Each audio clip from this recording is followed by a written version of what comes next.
Hello everyone, and welcome to a little bit of Pharmacology 101. Today we'll be looking at drug absorption and the factors that affect drug absorption. Absorption can be defined as the movement of a drug from the site of administration into the bloodstream. And by site of administration, we mean orally, intravenously, through the skin. There's many ways to introduce a drug into the bloodstream. Now looking at the factors that affect drug absorption are rate of dissolution, surface area, blood flow, lipid solubility, and pH partitioning. The rate of dissolution basically means the dissolve rate. It's the rate in which the drug is dissolved when it's introduced into the body. Now the surface area also plays a major role in determining how fast a drug can be absorbed. Now the larger the surface area, the faster the drug will be absorbed. The smaller the surface area, the slower the drug will be absorbed. The next factor that affects the absorption rate is blood flow. It just means when you introduce a drug into the body and it enters your bloodstream, if you have a normal rate of blood flow, that's what's responsible for carrying that drug to the site of action. So say if you take an aspirin to relieve your pain, the blood is what takes it and delivers it to the sites where you need it to work. The other factor affecting absorption is lipid solubility. Now some drugs have a high lipid solubility, whereas others would have a low lipid solubility. Now the drugs that have a high lipid solubility absorb faster than drugs that have a low lipid solubility. And then the final factor that affects absorption is pH partitioning.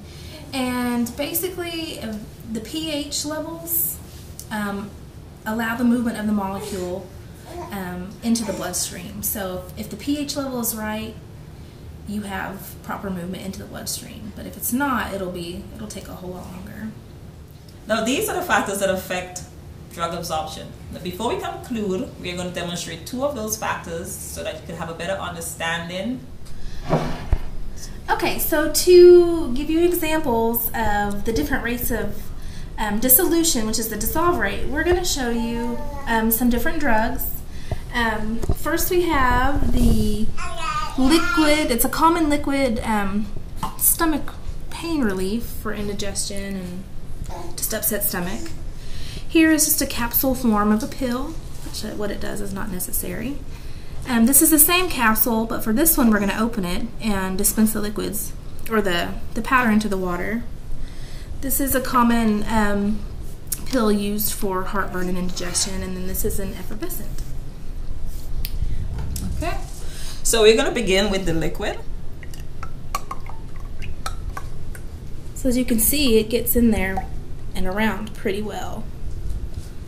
So that would probably be absorbed quickly in the blood. Okay. And this one is just a capsule form of a pill.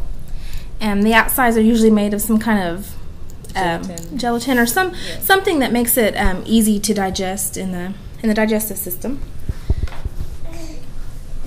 This one is the same thing, the same capsule, but we're going to break this one apart and pour the powder into the liquid. Now, as you can see, nothing much is happening because it takes a while for the capsule to break down. So absorption will be a bit slow for this one. Okay. Now the same pill, but broken and the powder dispensed into the liquid.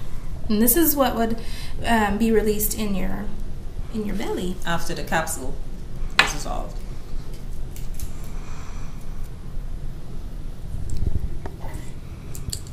And we can see absorption is just a little bit faster than the previous one. And the other pill, it's an antacid. And these, you'll probably have to wait a while. That is why we chew them. Yes. So that we can have a faster rate of absorption. Swallowing them whole, it's going to take a long time for the pill to be absorbed. And this would be a good pill to talk about pH, because this actually works to balance pH. And the last pill is an effervescent. We're just going to drop it right in. And you see that. Immediately we have the solution. That one is working. So the next thing we're going to do And the final thing we're going to do is show you how surface area is related to the rate of absorption. Now, for surface area, remember we previously said that a large surface area would have a higher rate of absorption as compared to a smaller surface area. Smaller surface area.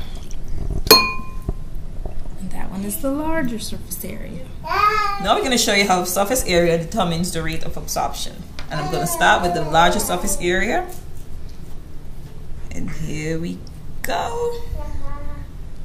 See how fast it absorbs? Okay.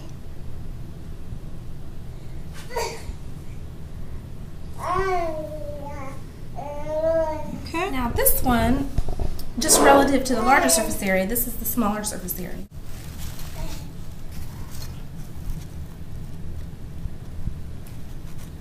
And you can see how it's in the solution, but it's just extremely slow. So that concludes our demonstration on drug absorption. We hope you found it helpful and informative. So thank you for joining us, and see you next time. Thank you. Bye. Bye.